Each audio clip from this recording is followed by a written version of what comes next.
स्वागत आहे तुमचं माझ्या चॅनलवर. सगळ्यांना श्री स्वामी समर्थ. तर आजच्या ब्लॉगमध्ये तुम्हाला दिसत आहे, की मी संध्याकाळची कामं, त्याचबरोबर संध्याकाळचा स्वयंपाक आणि त्यासोबतच मी कसं किचन क्लीन करते ते सगळं या ब्लॉगमध्ये तुम्हाला पाहायला मिळणार आहे. आणि ही राहत नव्हती म्हणून तिला घेऊन सुद्धा काम करावं लागत आहे. तर इथे मी उडदाची भाजी लावली आहे आणि सकाळच्या पोळ्या होत्या त्यामुळे फक्त उडदाची भाजी आणि भातच करणार होती. आणि ते साराचे पप्पा खात नाही, तर त्यामुळे त्यांच्यासाठी मुगाची डाळ नंतर करणार होती.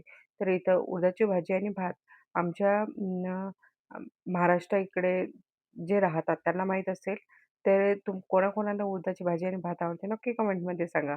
तर इथे त्यानंतर सोबतच माझे किचन क्लीन करणं चालू होतं. कारण रात्री करून ठेवलं तर सकाळी भारी भारी जात नाही कामं करायला.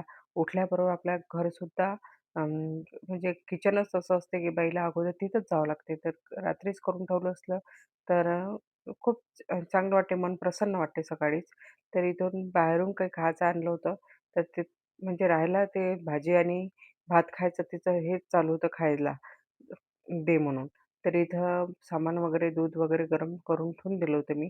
त्यानंतर इथं मुगाची डाळ भिजू घातली होती. तिचे पप्पा आल्यावर. फक्त भात आणि हेच चालू होतं आमचं. तर इथं मुगाची डाळ तिच्या पप्पानंच केली होती. फक्त मी त्यानंतर पाहिलं होतं ते शिजली का म्हणून. तर स्वामिनीसाठी दह्याचा पराठा चालू होता. दही, बेसन आणि थोडीशी चटणी टाकून. जेवण वगैरे झालं होतं.